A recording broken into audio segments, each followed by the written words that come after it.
Hello guys, welcome to my channel. Today we are going to see how to fix the JavaScript error acquired in the main processes error.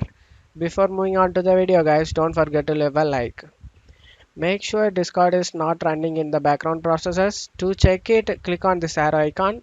If Discord is running in the background, you just need to right click on it and exit it guys. After doing it, you just need to right click on the start icon, select run. In run window, you just need to type percentage app data percentage guys, click on OK. Now in here you just need to search for Discord folder, right click on it and select delete it guys. After deleting it, close out of here. The same way, right click on the start icon, select run. In run window you just need to type percentage local app data percentage, click on OK guys. Now in here you just need to search for Discord, right click on it and select delete it guys. After deleting it, open up browser. Now search for Discord, click on download.